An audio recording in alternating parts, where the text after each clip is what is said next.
नमस्कार दोस्तों, पीसीबी बाबा चैनल के इस वीडियो में आप सभी का स्वागत करता हूं। और आज हम जानने वाले हैं काकोरी कांड के बारे में संपूर्ण जानकारी को।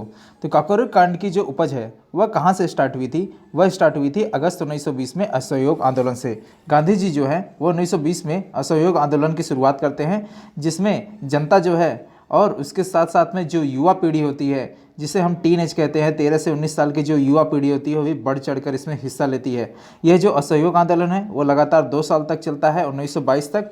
और 1922 में यह जो आंदोलन है अपनी चरम सीमा पर होता है, एकदम ऊंचाइयों पर होता है, और सबको ये आशा रहती है कि हमें आज़ादी बहुत जल्द मिल जाएगी। लेकिन तभी क्या होता है कि बारदोली प्रस्ताव में महात्मा गांधी जी ये घोषणा करते हैं कि वे असहयोग आंदोलन को वापस ले रहे हैं। और बारदोली प्रस्ताव में ही उन्होंने बतलाया कि असहयोग आंदोलन वे वापस लेने के कारण क्या हैं। असहयोग आंदोलन को वापस लेने के उन्होंने 2 कारण बताए। एक तो उन्होंने बतलाया चौरी चौरा कांड। चौरी चौरा कांड जो है यहाँ पर जो लिखा है वह 5 फरवरी 1922 को चौरी चौरा कांड हुआ था। इसमें गोरखपुर में जो चौरी चौरा कांड का नाम का जगह है, वहाँ पर जो गुस्सा हुई भीड़ थी, उन्होंने क्या किया, पुलिस पर हमला कर दिया और वहाँ पे लगभग 22 पुलिसकर्मियों को जिंदा जला दिया।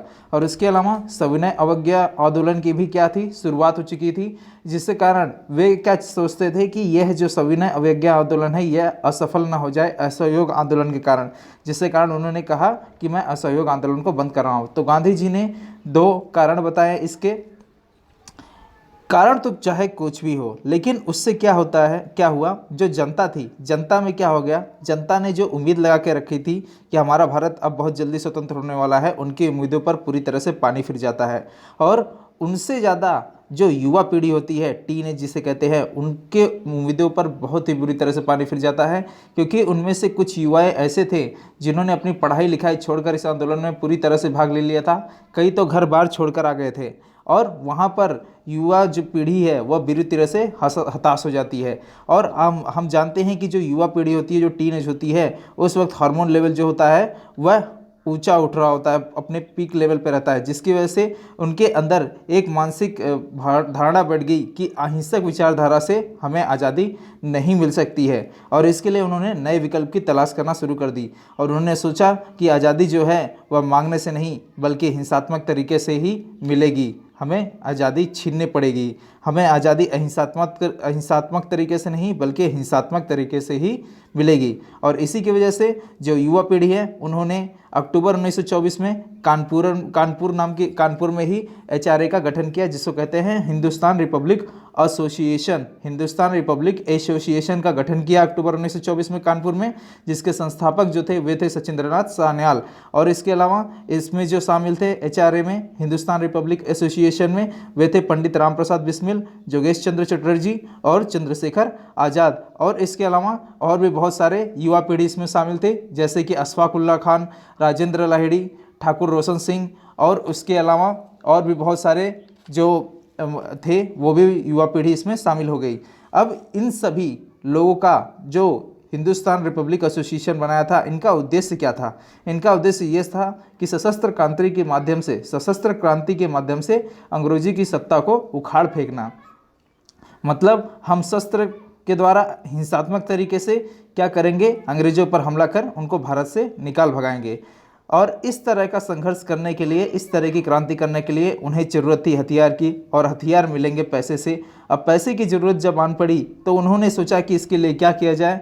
उन्होंने 9 अगस्त 1925 को, दोस्तों 9 अगस्त 1925 को लखनऊ के पास में एक काकोरी गांव है, वहां पर एक पैसेंजर जाती है वहां से होते हुए, जो सहारनपुर से लखनऊ तक जाती थी। सहारनपुर से लखनऊ एक पैसेंजर ट्रेन जाती थी, उसमें पहले से ही राजेंद्र लाहिड़ी जो हिंदुस्तान रिपब्लिक एसोसिएशन के मेंबर थे वो पहले से ही उसके अंदर बैठे थे। लेकिन जब वह काकोरी गांव के पास में पहुंचती है तो उस ट्रेन की जंजीर को पूरी तरह से खींच देते हैं, जिसकी वजह से ट्रेन वहां पर रुक जाती है। और वहां पर पहले से ही राम प्रसाद बिस्मिल, राजेंद्र लाहिड़ी, अशफाक उल्ला खान, ठाकुर रोशन सिंह, सचिंद्रनाथ सान्याल, मन्मथ नाथ गुप्त, चंद्रशेखर आज़ाद और इसके अलावा और भी बहुत सारे, आप इनका नाम मत लिखिएगा, मैंने नाम आगे लिखा है। तो यहाँ पर बहुत सारे जो देशभक्त थे ये सब क्या पहले से ही वहाँ पर खड़े थे। उन्होंने क्या किया, उन्होंने तुरंत काकोरी गांव के पास में थोड़ी दूरी पर जो ट्रेन है वहाँ पर फायर करते हुए गाड़ी के अंदर घुस गए। और वहाँ पे जो रेल विभाग के खजाने थे उनको क्या किया, उस बॉक्स को बाहर निकालकर उसमें से जो चमड़े से लदा हुआ जो भी सोने और तथा जो चांदी और साथ में पैसे जो थे उसको लेकर वे वहाँ से भाग गए, जिसके कारण वह घटना काकोरी कांड के नाम से मशहूर हो गई और रातों रात ब्रिटिश सरकार की नींद उड़ गई। और उन्होंने पूरे जहाँ जहाँ पर पुलिस विभाग था सबको आदेश दिया कि जो भी इस काकोरी कांड में शामिल है उसको तुरंत ही गिरफ्तार किया जाए। तो देश भर में भारी संख्या में युवाओं की गिरफ्तारी होती है और वे पकड़े जाते हैं जो काकोरी कांड को अंजाम दिए होते हैं, जिनमें मेन होते हैं कौन कौन, रामप्रसाद बिस्मिल, अशफाक उल्ला खान, रोशन सिंह और राजेंद्र नाथ लाहिड़ी। राजेंद्र नाथ लाहिड़ी जो है ये ट्रेन को चैन खींचते हैं और साथ में अशफाक उल्ला खान जो है वह जो एटी होती है उसके तालों को तोड़ते हैं और रामप्रसाद बिस्मिल और रोशन सिंह ये सब अंजाम देते हैं सारी घटनाओं को, जिससे कारण फांसी की सज़ा सुनाई जाती है पंडित रामप्रसाद बिस्मिल, राजेंद्र लाहिड़ी, अशफाक उल्ला खान और ठाकुर रोशन सिंह को। याद रखिए, आप अगर एग्ज़ाम देते हैं गवर्नमेंट में तो वहाँ पर क्वेश्चन डायरेक्टली ऐसे आस्क किया जाता है कि काकोरी कांड के वजह से जिन देशभक्तों को फांसी दी गई थी उनमें कौन कौन थे, तो वहाँ पे ऑप्शन आता है। तो इन चारों का नाम आप पूरी अच्छी तरह से याद रखिएगा। पंडित रामप्रसाद बिस्मिल जो है इनको 19 दिसंबर 1927 को, मैं फिर से रिपीट करता हूं, पंडित रामप्रसाद बिस्मिल को 19 दिसंबर 1927 को गोरखपुर में फांसी दी गई। राजेंद्र नाथ लाहिड़ी को 17 दिसंबर 1927 को गोंडा में फांसी दी गई। अशफाक उल्ला खान को 19 दिसंबर 1927 को, जो आज के समय में अयोध्या के नाम से जाना जाता है, वहाँ पे फांसी दी गई। और ठाकुर रोशन सिंह को 19 दिसंबर 1927 को इलाहाबाद, लेकिन जो आज के समय में प्रयागराज के नाम से जा रहा है, वहाँ पर फांसी दी गई। और इसके अलावा काकोरी कांड में जो लोग शामिल थे, हिंदुस्तान रिपब्लिक एसोसिएशन के संस्थापक सचिंद्रनाथ सान्याल को काला पानी की सज़ा हुई। काला पानी क्या होता है, अंडमान निकोबार में सेलुलर जेल था जहाँ पर भेज दिया जाता था, उसको कहा जाता था काला पानी की सज़ा।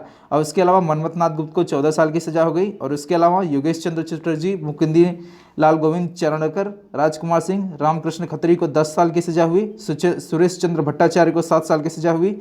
और उसके अलावा भूपेंद्र नाथ सिंह, रामदुलारी द्विवेदी, प्रेम कृष्ण खन्ना को 5 साल की सज़ा हुई। और उसके अलावा चंद्रशेखर आज़ाद जो काकोरी कांड में शामिल थे, वे वहाँ से फरार हो जाते हैं, उनको पकड़ नहीं पाते हैं अंग्रेज लोग। लेकिन दुर्भाग्यवश ये रहता है कि 27 जनवरी 1931 को अल्फ्रेड पार्क में कोई खबरी बता देता है कि चंद्रशेखर आज़ाद जी यहाँ पर हैं, और वहाँ पर वे अपने आप को ही गोली मार लेते हैं। तो यहाँ पर काकोरी कांड के बारे में कुछ जानकारियाँ मैंने आपको बताई, जो मैं आशा करता हूँ कि यह आपको वीडियो पसंद आया होगा। अगर पसंद आए तो प्लीज़ इसे लाइक, शेयर एंड सब्सक्राइब जरूर करें। मिलते हैं फ्रेंड्स, मिलते हैं फ्रेंड्स आगे के लेक्चर में। तब तक के लिए खुश रहें। Good bye.